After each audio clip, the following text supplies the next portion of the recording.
이슈쇼 금요일의 코너 기자가 훅 파고드는 뉴스의 진실 훅뉴스입니다. 오늘도 권민철 기자 나와 있습니다. 어서 오세요, 권 기자. 네, 안녕하세요. 오늘 금요일, 오늘은 또 어떤 주제를 가지고 오셨을까요? 요즘 가장 뜨거운 주제를 가지고 왔습니다. 네, 음향 들어보시죠. 예. 사드는 김 의원이 말씀하시는 것처럼 ICBM을 겨냥한 무기 체계가 아니고 단거리를 막기 위해서 사드를 도입하는 것이다. 지금 이 주장을 펴고 계시는 겁니까? 40에서 네, 한민구 국방부 장관하고 김광진 더민주 국회의원 어제 이 대정부 질문에서의 질문 응답 장면입니다. 오늘 주제는 이 사드 문제인데요. 방금 들으신 것처럼 이 배치되는 주장도 많고요.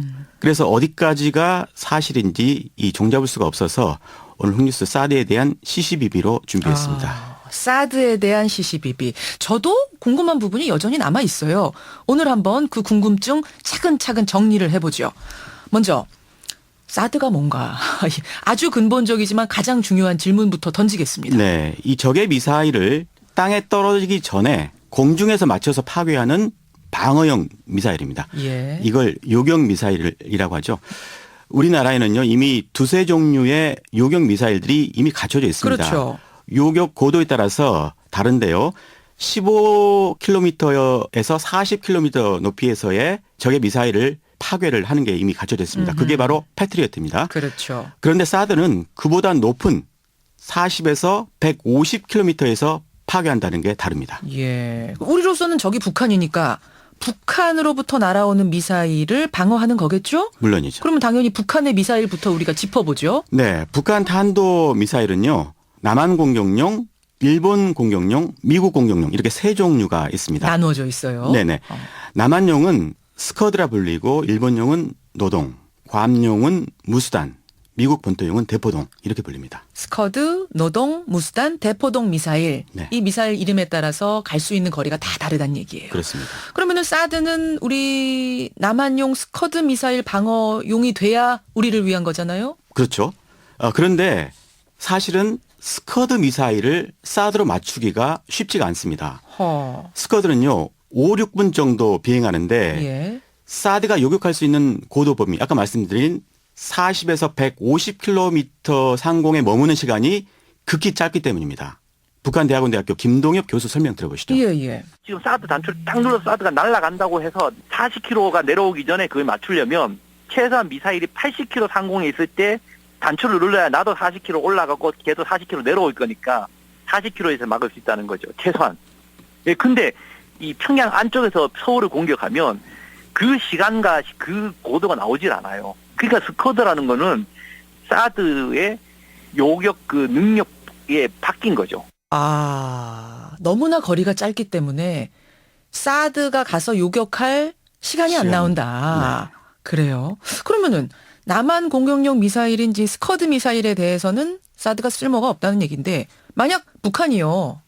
마음을 달리 먹어서 일본용이나 미국용 미사일을 가지고 남한을 공격할 가능성은 없습니까? 그럴 수도 있겠죠. 하지만요. 굳이 그들 두 미사일로 공격할 이유가 없습니다. 왜요? 왜냐하면요. 일본용 미국용 미사일이 남한용 스커드 미사일 탄두 중량보다 적습니다.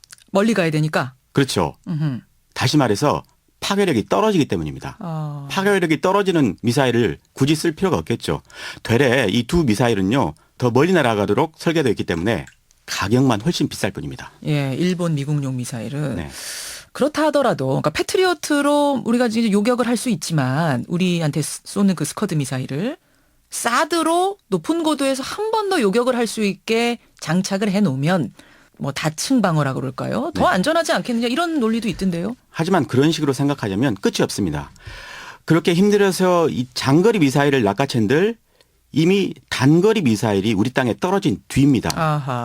아까 더 파괴력이 큰 단거리 미사일은 패트리어트가 잡는다고 했죠. 그랬죠. 그 패트리어트 미사일의 요격률이 10에서 40% 정도밖에 안 됩니다. 다 잡는 게 아니에요? 네네. 방어 미사일이라 그래서? 예. 북한이 만약에 핵무기를 탑재한 이 단거리 미사일 10발을 쏘면 6발은 남한 땅에 떨어지는 겁니다. 우리가 아무리 요격 미사일로 요격을 한다 그래도 그만큼 적중률은 높지 않다는 거군요. 그렇죠. 따라서 장거리 미사일용 사드가 있으나 마나한 셈입니다. 그리고요. 결정적으로 사드의 성능을 놓고도 논란이 있습니다.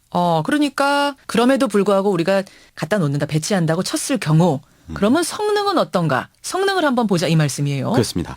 그 생산업체인 로키드 마틴은요. 14차례 시험 발사했는데 거의 성공했다. 음향 한번 들어봐 주시죠. 예.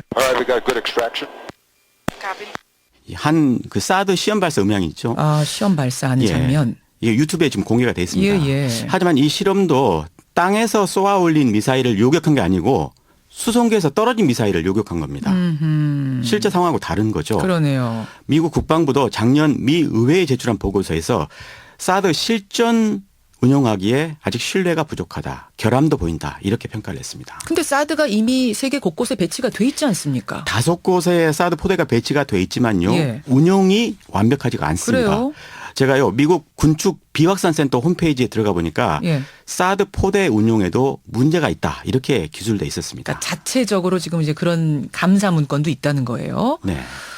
그러니까 지금까지 얘기를 정리를 해보자면 사드가 북한 미사일에 대한 요격용이라고 보기엔 사실 미심쩍은 게 좀 있는 거고 성능에도 논란이 있는 거고 이렇게 되는 거예요. 그렇습니다. 그러면은 의문이 남습니다. 그런데도 왜 설치를 강행하려고 하는 건가? 누구를 위한 건가? 다른 목적이 있는 거 아니냐. 의혹을 사는 대목이죠. 어허. 바로 중국 견제용 아니냐는 겁니다. 미국의 중국 견제용. 그렇습니다. 사실은 계속 이 얘기가 나왔었어요. 그런데 왜 그런지 이해를 못하겠다는 분들이 많았거든요. 일부에서 엑스밴더 레이더 뭐 이런 얘기를 하더라고요. 그랬죠. 이건 뭡니까? 예, 사드는 크게 요격용 미사일과 길잡이 역할을 해주는 레이더로 구성이 되어 있습니다. 요격용 미사일 그리고 레이더. 이 가운데 바로 레이더가 중국 견제용이라는 거죠. 이 레이더는요. 2,000km 반경 안에 야구공의 움직임도 탐지가 가능하답니다. 이 가능하다고 레이더는 합니다. 고성능이 분명하네요. 그렇죠. 참고로 서울에서 베이징까지가 1,000km가 안 됩니다. 그러면 그 레이더를 우리나라에 설치했을 때 그걸 통해서 미국이 얻는 이익은 뭡니까? 중국은 미국의 핵 공격을 받았을 때 그 보복을 위한 핵무기를 이미 확보해 둔 상태입니다. 그렇죠. 이거를 핵 억지 능력이다 이렇게 이야기하거든요. 그런데 미국이 중국의 미사일 동향을 샅샅이 꿰고 있다면 중국의 핵 억지 능력은 무력화되는 겁니다. 핵 균형이 깨지는 거죠. 그러니까 사드의 핵심은 어떻게 보면 미사일보다 레이더네요. 그렇습니다. 어제도 중국이요. 그 대륙간 탄도미사일 발사 장면을 언론에 공개했어요. 아주 이례적으로. 네. 그러니까 사드 철회를 압박하는 거 아니냐. 우리가 이런 시그널을 받았는데 이렇게 우리하고 중국 관계가 악화되면 이게 좋을 게 없지 않습니까? 한마디로 이 한중 관계가 원수지간이 될 조짐을 보이고 있는 것 같습니다. 중국 현지 사정을 들어보면요. 예. 이렇게까지 연일 한 가지 사안을 놓고 비난을 한 적이 없을 정도로 심각하다고 우리를 비난한 합니다. 적이. 네. 심지어는요. 전쟁을 가정을 해서 일종의 지침 같은 거를 발표하는 일까지도 일어난다고 합니다. 베이징의 문일현 정법대 교수의 설명 들어보죠. 예. 군사적인 대응을 하겠다는 건데요. 한국의 사드가 중국을 겨냥한 것이라 그러면 그 한국을 중국이 사정 목표로 설정해서 그 중국 동부지방에다가 군사력을 배치를 강화하겠다 하는 것을 지금 공개적으로 얘기를 하고 있고 아울러서 전면적인 같은 그 보복을 얘기를 하니까 그 보복에는 경제적인 보복도 포함되어 있고.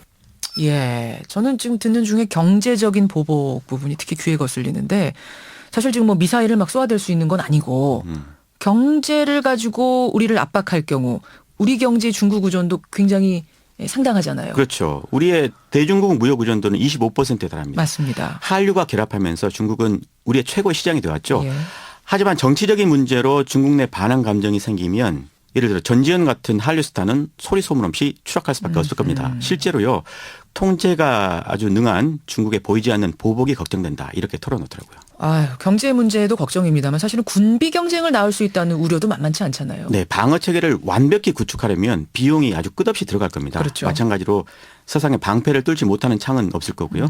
다만 그 창을 만드느라고 엄청난 돈이 들어갈 예. 뿐이죠. 결국 사드는 군비 경쟁의 방아쇠를 당기게 될 것이라는 암울한 전망이 많습니다. 그래요. 사드에 대해서 요모조모 짚어보고 나니까 걱정스럽습니다. 예. 세상을 모순덩어리로 만들고 있는 건 아닌가 걱정이 되는데 그런데도 우리 여론조사 해보면요. 국민의 70% 가까이가 사드 도입을 찬성한 이런 결과도 있습니다. 사실은 국민들이 제대로 알아야 여론조사에 응답도 하는 걸 텐데 지금 우리는 얼마나 알고 있는 건지 정말 우리를 위한 것인지 다시 한번 진지하고 냉정하게 생각해 봐야겠다. 그런 생각이 드네요. 오늘 훅뉴스 권민철 기자 수고하셨습니다. 네, 고맙습니다.